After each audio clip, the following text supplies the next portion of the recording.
కాపాడుకునేందుకు ప్రజల సైన్యం ఇక్కడ ఈ రోజు నంద్యాలలో ఒక సముద్రంలా సిద్ధమనంటోంది.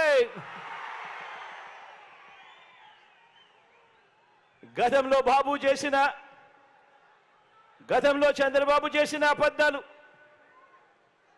మోసాల పాలన చూసిన తర్వాత అందుకు భిన్నంగా 5 ఏళ్లుగా మన ప్రభుత్వం చేసిన మంచిని చూసిన తర్వాత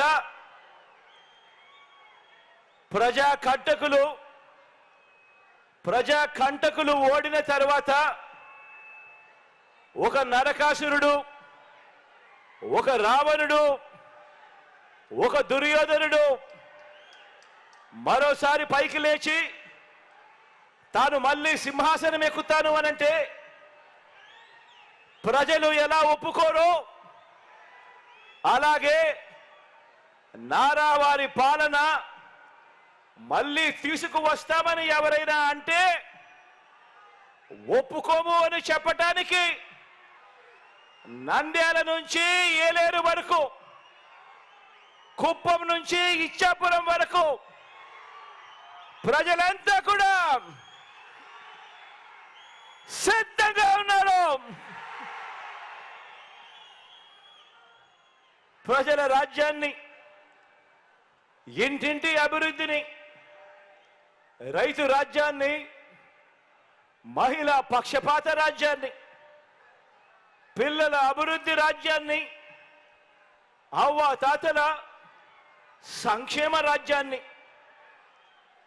కూలగొడదామని 3 పార్టీలు కూటమిగా చూస్తా ఉన్నాయి.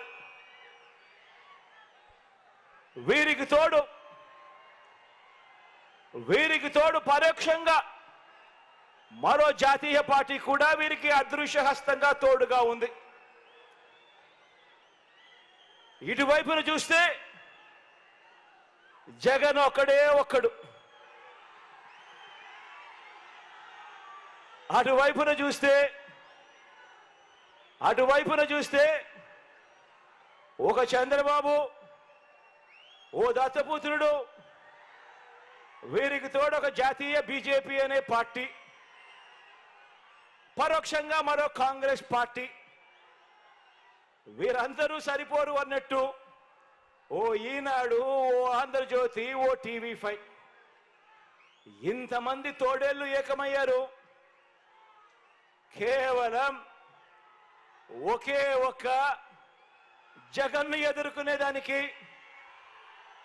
ఒకే ఒక్క మీ అన్నను, మీ బిడ్డను, మీ తమ్ముడిని ఎదుర్కొనేందుకు.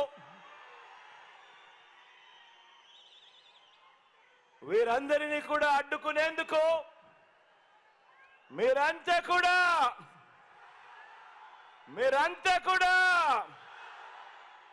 సిద్ధమేనా అని అడుగుతా ఉన్నాను.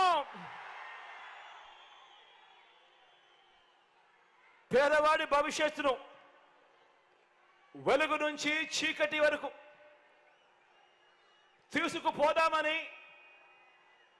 పొత్తుల మారి, జిత్తుల మారి, ఎత్తుల మారి పార్టీలన్నీ కూడా కుట్రలు చేస్తా ఉన్నాయి, కుతంత్రాలు చేస్తా ఉన్నాయి. ఎదుర్కొనేందుకు ఆ కుట్రలను, ఆ కుతంత్రాలను ఎదుర్కొనేందుకు మీరంతా కూడా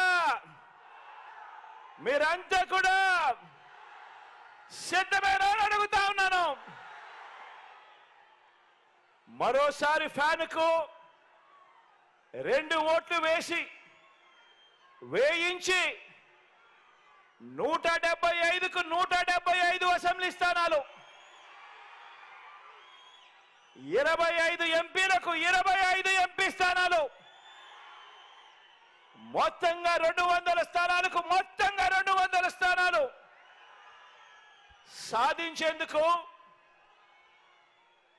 సాధించి డబుల్ సెంచరీ సర్కార్ను స్థాపించేందుకు మీరంతా కూడా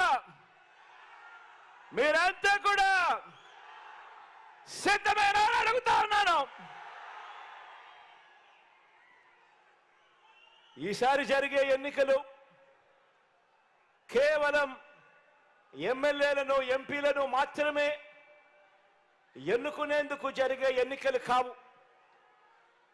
కేవలం ఎమ్మెల్యేలను ఎంపీలను ఎన్నుకునే తతంగం మాత్రమే కాదు.